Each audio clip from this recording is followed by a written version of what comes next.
السلام علیکم ناظرین، پروگرام پیام امن کے ساتھ میں ہوں آپ کا میزبان محمد ضیاء المرتضیٰ بھیروی۔ ناظرین، آج کے پروگرام میں ہم نے ایک اہم موضوع کا انتخاب کیا ہے، وہ ہے کہ سود کیا ہے۔ سود کے جو ہمارے روزمرہ معاملات میں ہمیں بہت ساری چیزوں میں متاثر کرتا ہے، ہمارے رزق حلال کو متاثر کرتا ہے۔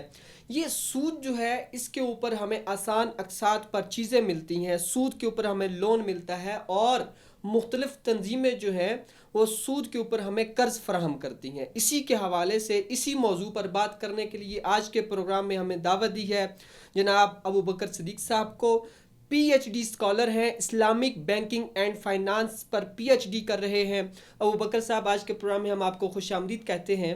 ابو بکر صاحب، سب سے پہلے ہمارے ناظرین کو یہ بتائیں کہ سود ہے کیا چیز؟ بسم اللہ الرحمن الرحیم۔ ضیاء صاحب، بہت شکریہ کہ آج آپ نے اتنے اہم موضوع پر گفتگو کے لیے دعوت دی۔ دیکھیں، سود ایسا موضوع ہے ہمارے اسلام مذہب کے اندر کہ شاید ہی کوئی ایسا گناہ ہو جس کی مذمت اتنے شدید الفاظ میں بیان کی گئی ہو جتنی سود کی بیان کی گئی ہے۔ حتیٰ کہ اسے اسلام میں بدکاری سے بھی بڑھ کر ایک گناہ قرار دیا گیا، اور یہ وہ ایسا گناہ ہے جسے اللہ تعالیٰ نے قرآن مجید میں اپنے اور اپنے رسول صلی اللہ علیہ وسلم کے خلاف اعلان جنگ قرار دیا اعلان جنگ کہ جو بھی سود کی طرف جائے گا وہ کھلے عام اللہ اور اس کے رسول سے اعلان جنگ کرے گا۔ تو اس کے بعد اب آتے ہیں ہم کہ سود کیا ہے۔ دیکھیں، قرآن مجید کے اندر جو اصطلاح استعمال ہوئی ہے وہ ہے ربا، سود کی نہیں ہے۔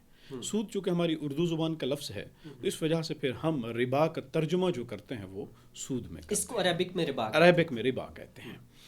اب معاشرہ جو چونکہ قرآن مجید کا نزول ہو رہا تھا 1400 سال پہلے، اب اس وقت معاشرے کے اندر دو طرح کے امور تھے۔ ایک تو یہ تھا کہ کسی کو حاجت پڑی، ضرورت پڑی، تو اس نے گیا اور اپنے دوست کے پاس جا کر قرض لے لیا، اور دوسرا تھا معاملہ خرید و فروخت تجارت کا۔ اچھا، اب جو معاملہ چل رہا تھا ادھار مانگنے کا، قرض مانگنے کا، وہ یہ تھا کہ بھی مجھے ضرورت پڑی ہے، خواہ وہ میری ضرورت تجارتی مقصد کے لیے ہے، خواہ وہ میری ضرورت اپنی ذاتی حاجات کو پورا کرنے کے لیے ہے۔ میں نے کسی دوست سے پیسے اٹھا لیے، 10,000 روپے، 10,000 انہوں نے اٹھا لیے۔ جب واپسی کا وقت آیا تو اس نے کہا کہ میرے پاس واپس کرنے کے لیے پیسے نہیں ہیں، آپ مہربانی کریں مجھے 1 مہینہ اور دے دیں۔ تو وہ پھر کہتے تھا کہ بھی ٹھیک ہے، میں آپ کو 1 مہینہ اور دیتا ہوں، لیکن ساتھ میں اب آپ مجھے واپسی پہ 10,000 روپے نہیں بلکہ 11,000 روپے کریں گے۔ یعنی ایک طرف وہ مدت بڑھاتا تھا اور دوسری طرف میں وہ اس کے مدت کے مقابلے میں پیسے بڑھاتا تھا۔ تو یہ معاملہ چل رہا تھا۔ وہ قرض جو 10,000 سے شروع ہوتا تھا وہ معاملہ چل کے پڑتا تھا 50,000 پہ، مدت بڑھتی جاتی تھی، پیسے پہ پیسہ بڑھتا جاتا تھا۔ تو اسے کہتے تھے کہ یہ جو تھا، قرآن نے کہا کہ یا ایھا الذین آمنوا لا تأکلوا الربا اضعافا مضاعفا، اے ایمان والو سود نہ کھاؤ اس کو دگنا چگنا کر کے۔ یعنی وہ سود در سود لگتا رہتا تھا۔ یہ ایک طرف وہ معاملہ تھا جو ہمارے قرض کے امور میں درپیش ہو رہا تھا۔ اب قرض خواہ آپ نے اپنی تجارت کے مقصد کے لیے اٹھایا تھا یا آپ نے اپنی ذاتی حاجات کے مقصد کے لیے اٹھایا تھا، یہ قرض، یہ معاملہ بنتا تھا۔ دوسرا معاملہ تھا جو ہماری مارکیٹ میکنزم کے اندر چل رہا تھا اس وقت، اور وہ یہ تھا کہ مثال کے طور پر حضرت بلال حضور نبی رحمت صلی اللہ علیہ وسلم کی بارگاہ میں آئے اور آ کر عرض کی کہ یا رسول اللہ، یہ آپ کھجور تناول فرمائیے۔ تو جب حضور نبی رحمت صلی اللہ علیہ وسلم نے کھجور دیکھی تو وہ یمن کی کھجوریں تھیں اور بڑی ہائی کوالٹی کی اعلیٰ کھجوریں تھیں۔ تو پھر آپ نے پوچھا کہ بلال، آپ کے پاس یہ یمن کی کھجوریں کہاں سے آئیں؟ تو انہوں نے کہا یا رسول اللہ، میرے پاس جو کھجوریں تھیں وہ تھیں ردی کھجوریں، یعنی وہ لو کوالٹی کی تھیں، اور مجھے بازار میں 2 سا کا لفظ استعمال ہوا، تو 2 سا کھجوریں تھیں میرے پاس۔ تو یہ ایک میئرمنٹ ہے، جس طرح کلو ہے تو اس طرح 1 سا ہوتا تھا۔ تو بازار میں مجھے ایک شخص ملا جس کے پاس یہ ہائی کوالٹی کی یمن کی 1 کلو کھجور تھی، یوں سمجھے۔ تو میں نے کیا کیا، اپنی جو لو کوالٹی کی کھجور تھی وہ انہیں دے کر ان کی ہائی کوالٹی کی 1 کلو کھجور میں نے ایکسچینج کر لیا، تبادلہ کر لیا، اپنی کھجور ان کو دے دی، ان کی کھجور خود لے لی۔ وہ مقدار میں دونوں برابر تھی؟ نہیں، ان کے پاس 2 کلو تھی اور ان کے پاس 1 کلو تھی۔ یہ کہتے ہیں میری جو کھجور تھی وہ لو کوالٹی کی تھی، ان کی جو کھجور تھی وہ ہائی کوالٹی کی تھی. تو پھر میں نے کیا کیا کہ وہ اپنی لو کوالٹی کی زیادہ مقدار کی کھجور ان کو دے دی اور ان کی ہائی کوالٹی کی کم مقدار کی کھجور خود لے لی. تو یا رسول اللہ یہ آپ تناول کیجئے. تو آپ نے پھر وہ کھجور تناول نہیں فرمائی. آپ نے فرمایا, ایک اور حدیث پاک میں یہ بھی آتا ہے کہ اوہ اسے لے جائیں, میں نہیں کھاؤں گا کیونکہ یہ ربا ہے, یہ سود ہے. تو یہ معاملے مطلب اس حدیث سے یہ پتہ چلتا ہے کہ اس وقت مارکیٹ میں اشیاء کے تبادلے میں یہ کام بھی ہو رہا تھا کہ بھی ایک ہی جنس کی چیز ہوتی تھی, کھجور تھی ایک ہی جنس کی تھی. اب جب اس کا تبادلہ کرتے تھے تو وہ کیا کرتے تھے, ایک طرف زیادہ مقدار اور دوسری طرف کم مقدار. تو یہ معاملہ چل رہا تھا. تو یہ وہ ہمارے قرض کے اور ہماری ادھر بزنس کے یہ دو معاملات تھے جو اس وقت ہماری مارکیٹس میں چل رہے تھے. اتنے میں اللہ تبارک و تعالیٰ کی طرف سے قرآن مجید میں آیت نازل ہو گئی کہ اللہ تعالیٰ نے فرمایا کہ ربا تمہارے اوپر حرام ہو چکا ہے. لہٰذا جب ربا کی حرمت کا اعلان آیا تو وہ بھی تو پھر کفار نے یہ کہنا شروع کر دیا.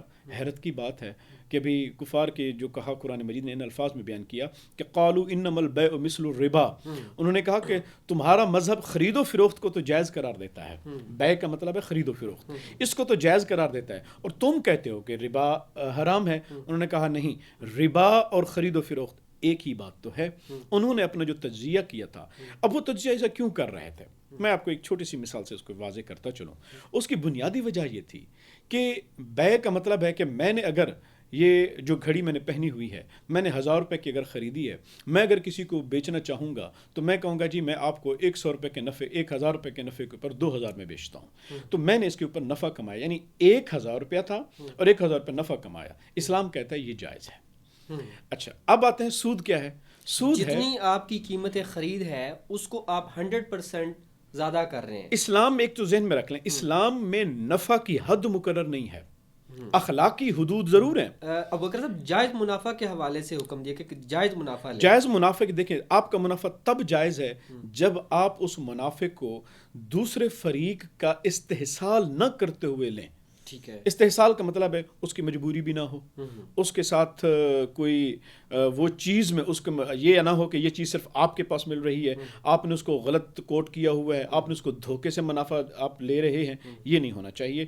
معاملہ ایسا واضح ہو کہ اس کی مجبوری بھی نہ ہو, اس کا معاملہ بھی نہ ہو, پھر آپ کے وہ مارکیٹ بھی آپ کے اگر آپ کے پاس پروفٹ منظور نہیں ہوگا تو وہی چیز کسی اور مارکیٹ میں جا کر کسی اور سے لے لے گا. تو اس وجہ سے اسلام میں اجارہ داری کو منع کیا جاتا ہے, کیونکہ اجارہ دار کیا کرتا ہے, وہ استحصال کرتا ہے, من مانے منافع لوگوں کی مجبوری کی بنیاد پہ اٹھاتا ہے. چلیں ایک الگ بحث ہوگی. تو کفار نے کہا کہ جناب یہ بھی تو بے ہی ہے, ہم اگر کسی کو 1000 روپے قرض دیتے ہیں اور اس کے پاس ہم جب واپس لیتے ہیں کہتے ہیں کہ اس کے اوپر اتنا سود ہو گئے, وہ بھی ہمیں سود پہ 2000 نفع دیتا ہے, 1000 نفع دیتا ہے. کسی نے 1000 روپے قرض دیا, واپسی پہ 1000 سود کا ساتھ لیا, اس کی جیب میں آئے 2000. کفار نے یہ دیکھا کہ بھی قرض دیا, قرض کے ساتھ منافع 1000 روپے آیا, میری جیب میں 2000 آ گئے. میں نے 1000 روپے کی چیز خریدی, پھر اس کو 1000 روپے کے منافع پہ بیچا, میری جیب میں 2000 روپے آ گئے. انہوں نے کہا فرق تو نہیں ہے, ادھر سے بھی 2000 روپے کمائے, ادھر سے بھی 2000 روپے کمائے. تو کفار نے جب دیکھا کہ یہ تو ریزیمبلنس ہے, یہ تو بالکل ایک جیسی چیزیں ہیں, تو انہوں نے کہا کہ بھی انما البیع مثل الربا. انہوں نے کہا ربا جو ہے وہ بھی تو بے ہی تو ہے, خرید و فروخت ہی تو ہے.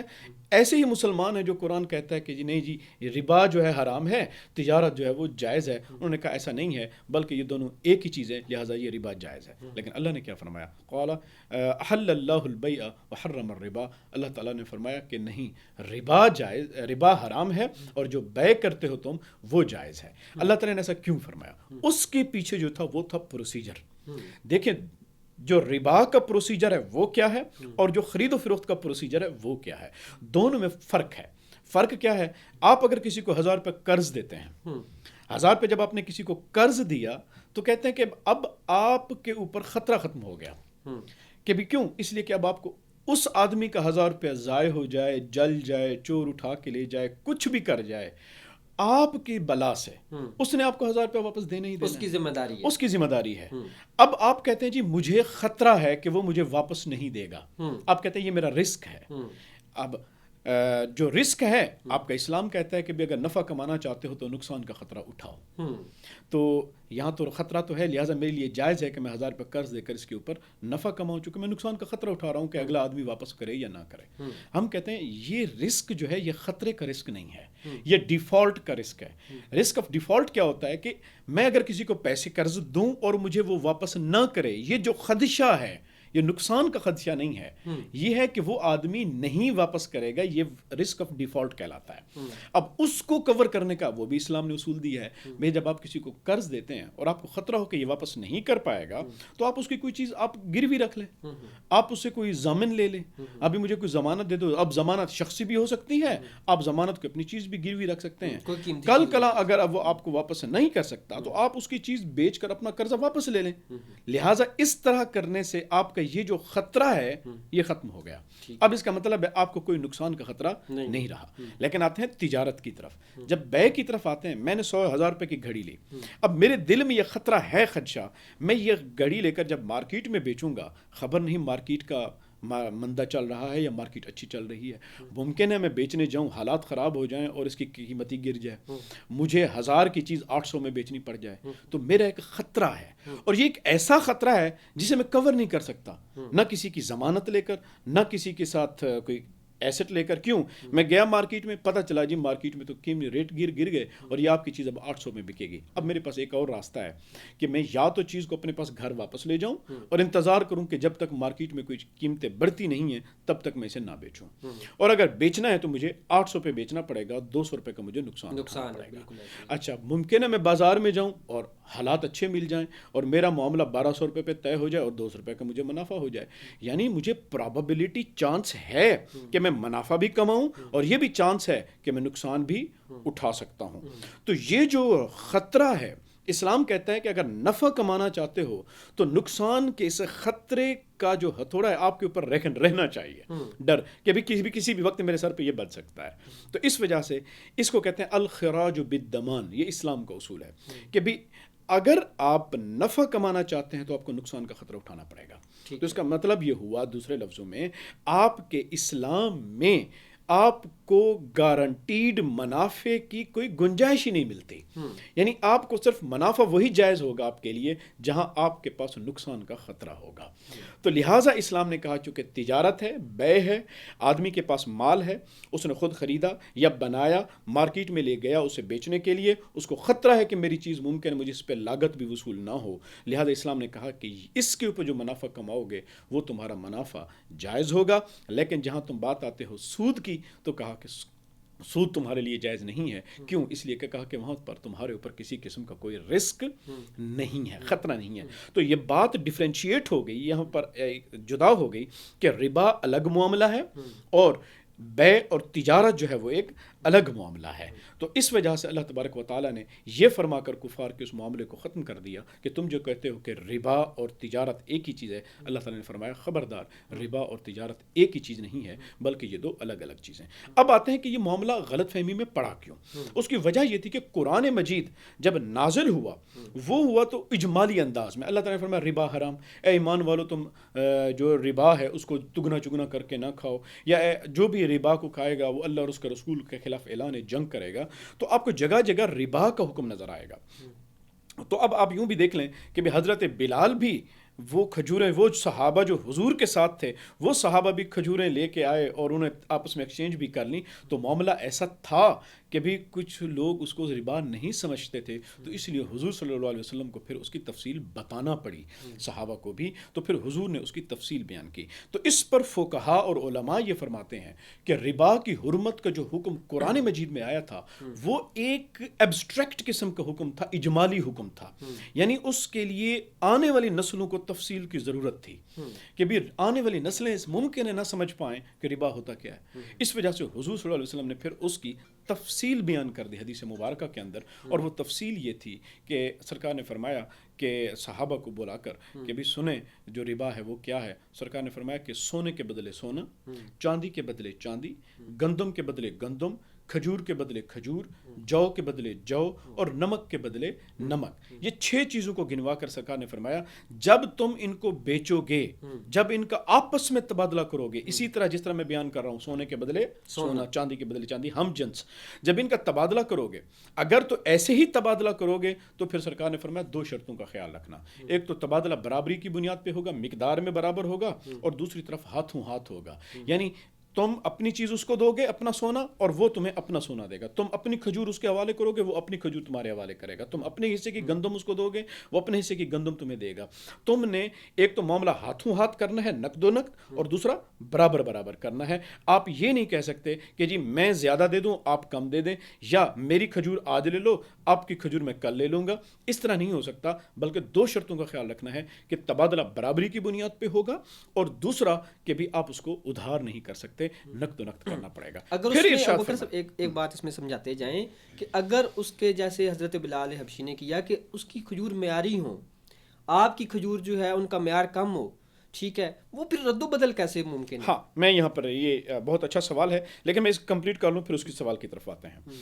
پھر سرکار نے اس کے بعد فرمایا کہ اگر تو یہ اشیاء اس طرح نہ ہوں بلکہ یہ کراس کا گڈز ہو جائیں، یعنی سونے کے بدلے چاندی، کھجور کے بدلے گندم، اگر اس طرح کا معاملہ ہو جائے تو پھر حضور نے فرمایا پھر تم اضافہ تو کر سکتے ہو، یعنی ایک طرف کم ایک طرف زیادہ مقدار، اس کا کوئی حرج نہیں ہوگا. لیکن اگر معاملہ کرنا چاہو گے تو پھر فرمایا کہ ہاتھوں ہاتھ ہوگا، ادھار نہیں کر سکتے، معاملہ نقد و نقد کرو گے.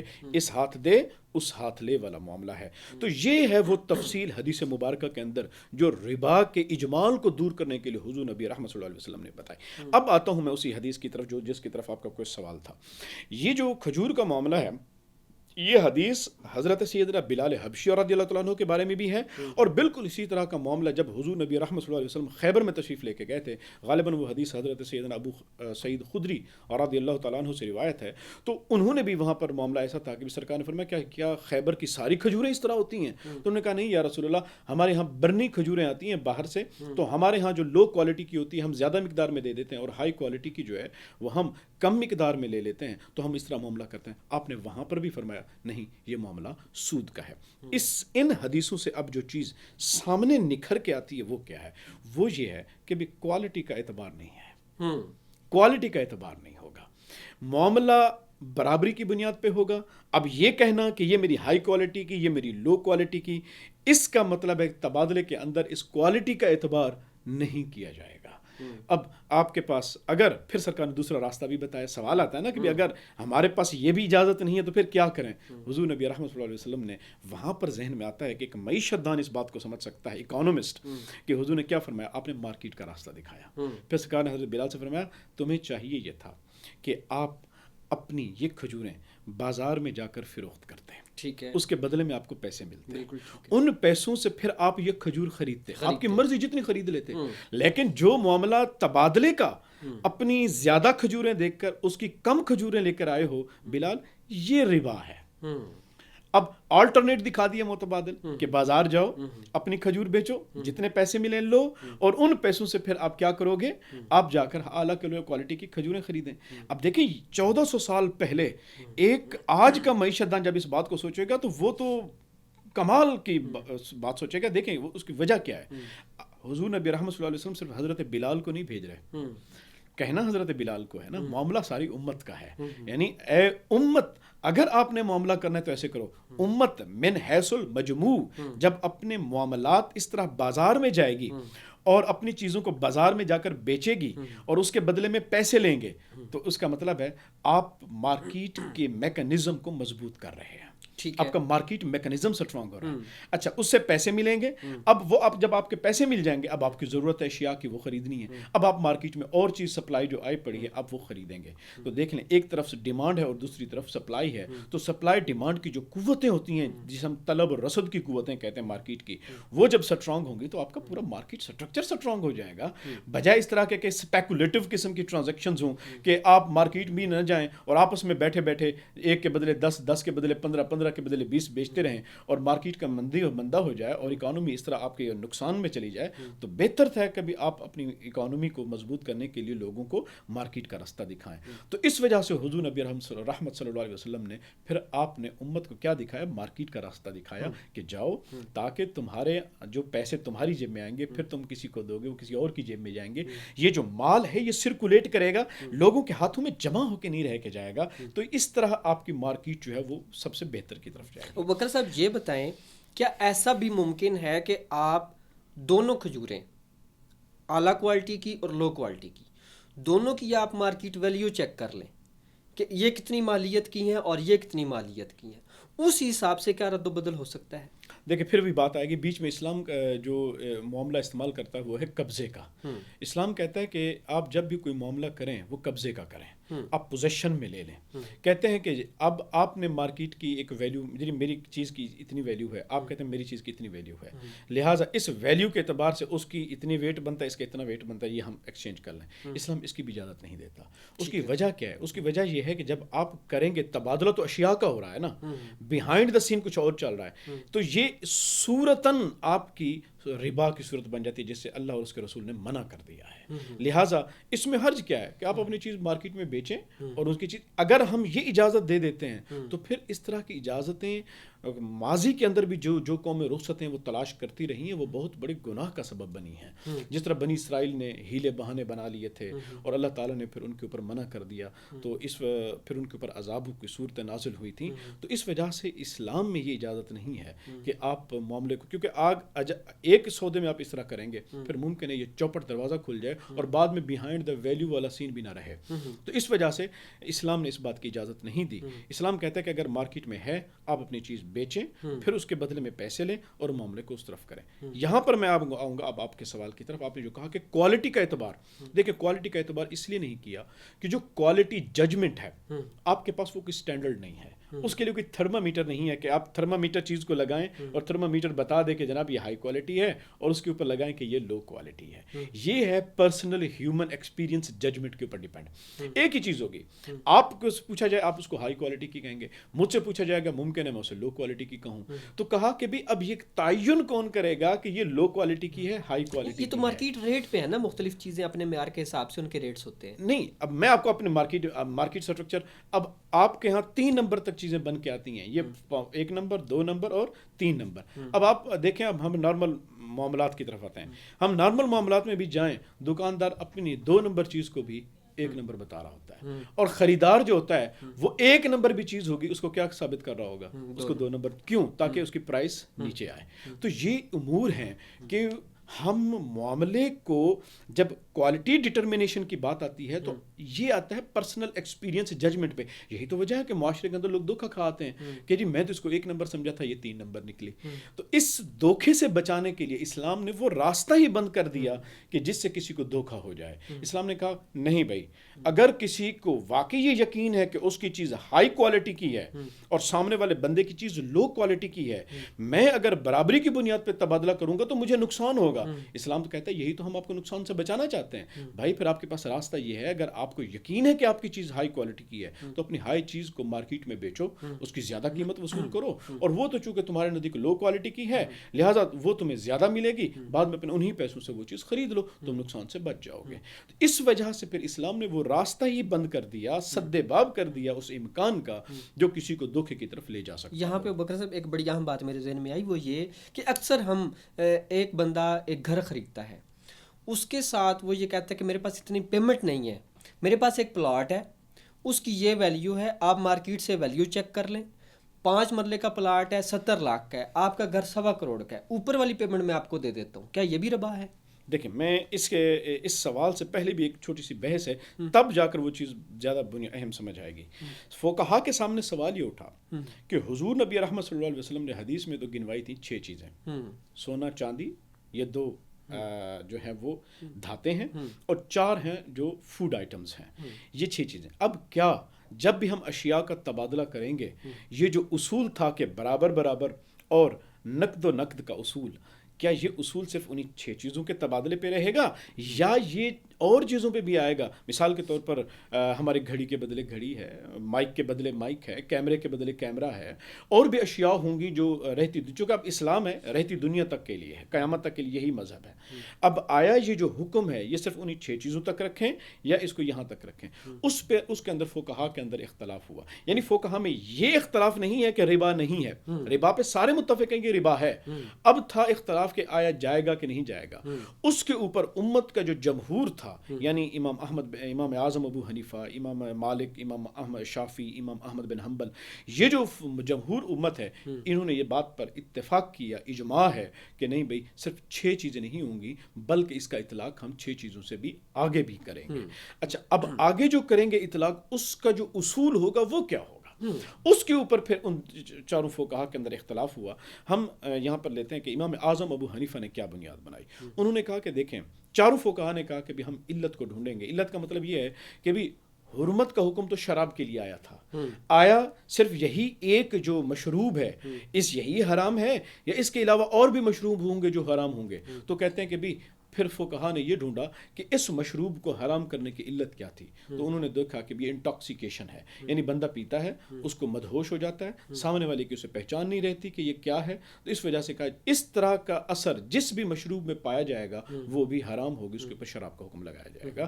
تو پھر جورسٹ نے کہا ہمیں بھی وہ ریزن ڈھونڈنا پڑے گا جس کی وجہ سے حضور نے ان 6 کموڈیٹیز کے ایکسچینج کے اوپر یہ حکم لگایا.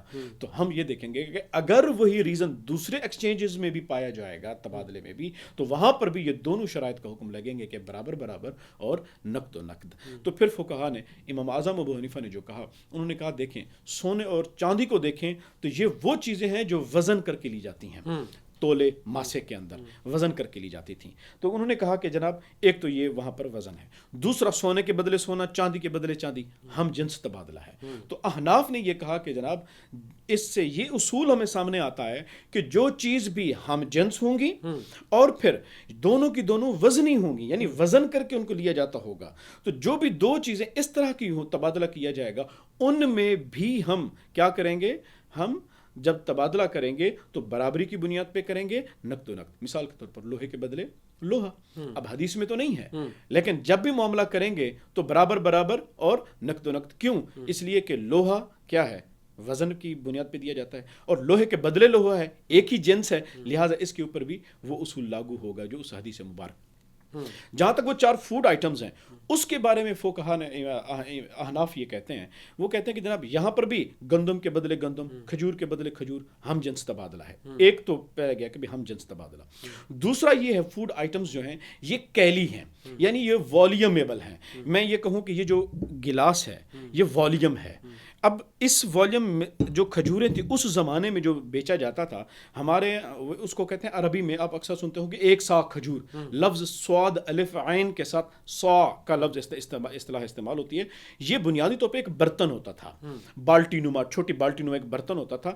ہم سرائکی زبان میں اس کو کہا جاتا ہے پروپی, اور پنجابی جو ریجن ہے اس ایریا میں اس کو کہا جاتا ہے ٹوپا, اور جو کشمیر کا ریجن ہے یا یہ جو پہاڑی علاقے اس طرف کے مری اس طرف, اسے کہا جاتا ہے آڈی یا اوڈی کا لفظ استعمال کیا جاتا ہے. بنیادی طور پر یہ وہ چیز تھی جو دیہاتوں میں لوگ ہیں جو پرانے زمانے کے جاننے والے وہ جانتے ہیں کہ گندم کو بنیادی طور پہ ماپا جاتا تھا, ماپتے تھے, تو وہ سا کہلاتی تھی. تو اسے ہم کہتے ہیں عربی میں کیل, یعنی کیلی چیز ہے, وہ چیز جسے ہم ماپا جاتا ہے, والیومیبل ہے. تو احناف کہتے ہیں یہ جو 4 فوڈ آئٹمز ہیں یہ کیلی ہیں. تو اس پر بھی انہوں نے کہا ہر وہ چیز جو ہم جنس ہوگی اور جو کیلی ہوگی, جب بھی اس کا تبادلہ کیا جائے گا تو اس کا تبادلہ برابری کی بنیاد پر کیا جائے گا اور نقد و نقد کیا جائے گا. تو یہ احناف نے جب یہ اصول دے دیا, اس کے بعد انہوں نے کہا اب تم خود معاملے کو بہتر طور پر کہہ سکتے ہو کہ آیا یہ امر جو ہے یہ سود بنتا ہے یا نہیں بنتا. پھر حضور نے آگے ارشاد فرمایا تھا کہ اگر تمہاری یہ اجناس مختلف ہو جائیں تو پھر تمہاری مرضی جیسے بیچو لیکن نقد و نقد بیچو. مثال کے طور پر گندم کے بدلے کھجور, اب ہم جنس تو نہیں ہیں, گندم ایک الگ جنس ہے, کھجور ایک الگ جنس ہے, لیکن دونوں کے دونوں ہیں کیا, کہہ لی والیوم کر کے دیے جاتے ہیں. تو کہا ان میں ایک علت پائی گئی ہے, ایک ریزن پایا گیا ہے, لہٰذا حضور کا وہی حکم لاگو ہوگا کہ برابر تو کرو گے, ہاں نقد و نقد تو کرو گے, برابر کی شرط ختم ہے. یعنی تم زیادہ گندم دے کر کم کھجور لے لو, کم کلو کھجور دے کر زیادہ نمک لے لو, اس طرح تم معاملہ کر سکتے ہو, لیکن معاملہ نقد و نقد ہوگا. یہ نہیں کہہ سکتے کہ کھجور میں کل لوں گا, مجھے گندم آج دے دو. معاملہ تمہیں نقد و نقد کرنا پڑے گا.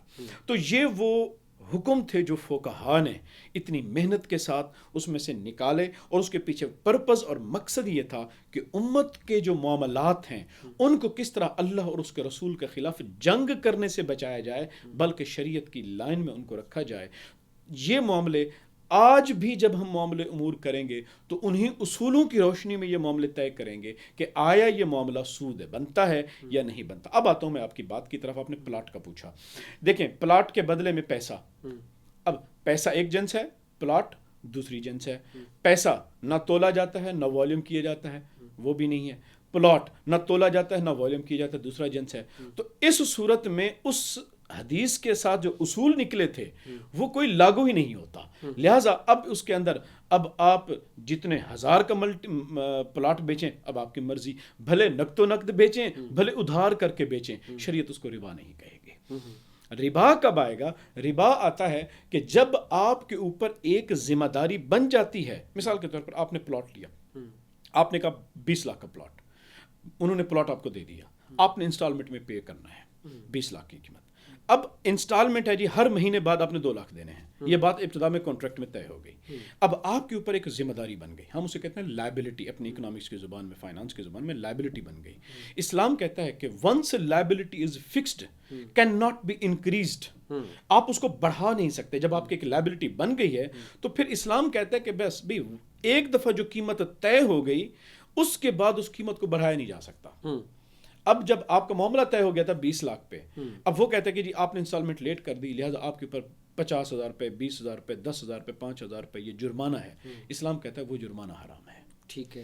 آپ یہاں پر دیکھیں, یہاں پر میں کہوں گا کہ دوسری کیپٹلزم اور کمیونزم کی نسبت اسلامزم جو ہے, اسلام کا معاشی نظام, یہاں پر معاملات کے اندر احسان کو بھی لے کے آتا ہے. اسلام کہتا ہے کہ دیکھیں, آپ کو اجازت ہے آپ ادھار انسٹالمنٹ میں بیچیں یا نقد بیچیں, لیکن انسٹالمنٹ میں بیچنے سے پہلے اپنے ذہن میں یہ رکھ لیں, یہاں پر ساتھ احسان والا معاملہ بھی ہوگا کہ ممکن ہے اگلے آدمی کی مجبوری بن جائے, وہ لیٹ پیمنٹ ہو جائے, تو یہاں پر آپ کو احسان کرنا پڑے گا اور اس کو وقت دینا پڑے گا. یہ آپ کو اجازت نہیں ہے کہ آپ جو ہے اس جو آپ وقت بڑھائیں گے اور ساتھ میں اس کے کیا بڑھائیں, قیمت بڑھائیں. یہ تو وہی معاملہ ہو جائے گا جو زمانہ جہالت میں ہوتا تھا کہ وہ قرض واپسی کی مدت اس کے گزر جاتی تھی, پیسے نہیں ہوتے تھے اور ادھر وہ سود بڑھا دیتا تھا. تو اسلام نے اس کو بھی سود قرار دے دیا. اسلام نے کہا نہیں بھائی, آپ نے معاملہ کرنا ہے تو پرانی قیمت پہ ہی رہے گا, ہاں اس کو وقت دے دو اگر اس کے پاس پیسے نہیں ہیں. ایک طرف اس طرح, اور دوسری طرف بھی اسلام اس کو حکم دیتا ہے جو شخص تاکہ وہ تاخیر ادائیگی میں تاخیر نہ کرے, لے تو لال سے کام نہ لے. اس کے بارے میں بھی احادیث مبارکہ میں آیا ہے, اور سرکار نے حتیٰ کہ ایک جنازہ سامنے حاضر تھا اور حضور صلی اللہ علیہ وسلم نے ارشاد فرمایا, ہاں بھی اس کا کسی کا لین دین کا معاملہ تو نہیں ہے. ایک آدمی کھڑا ہوا, اس نے کہا یا رسول اللہ اس نے میرا قرض دینا تھا. تو سرکار نے فرمایا اس کا جنازہ تم پڑھاؤ تو پڑھاؤ, میں تو اس کا جنازہ نہیں پڑھانے لگا. یہ دنیا سے دوسروں کی ذمہ داری ادا کیے بغیر کیوں گیا؟ سارے صحابہ پہ سکتہ ہو گیا کہ حضور جنازہ پڑھانے سے انکار کر دے, اس بندے کی آخرت کا کیا ہوگا؟ تو پھر وہاں پر حضرت سیدنا عباس رضی اللہ تعالیٰ عنہ, آپ کے جو چچا تھے, وہ کھڑے ہوئے اور انہوں نے کہا یا رسول اللہ اس کی ذمہ داری میں لیتا ہوں اور میں ان کا قرض اپنی طرف سے ادا کروں گا. تو پھر حضور نے فرمایا ہاں اب میں اس کا جنازہ پڑھوں گا. پھر آپ نے اس کا جنازہ پڑھایا. تو یہ اس طرف دوسری طرف پارٹی کو تھا کہ جس نے ادائیگیاں کرنی ہیں کہ بھئی ادائیگیاں کرنے میں تاخیر نہ کرو. اگر دوسرا فریق تمہیں دیتا ہے, مہلت دیتا ہے, اس کے احسان مند رہو, اور تمہیں بھی چاہیے کہ تم لے تو لال سے خواہ مخواہ کے فضول بہانے بناتے ہوئے ادائیگی میں تاخیر نہ کرو.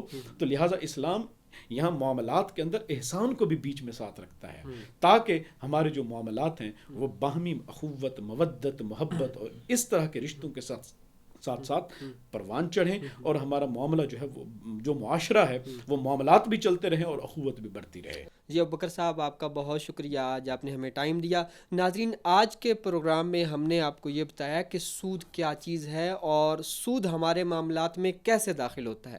اسی حوالے سے ہم ایک اور پروگرام رکھیں گے جس میں ہم آپ کو مزید تفصیل سے آگاہ کریں گے کہ سود ہمارے معاملات میں کیسے داخل ہوتا ہے۔ یہاں پر ہمیں اجازت دیجیے، اللہ حافظ۔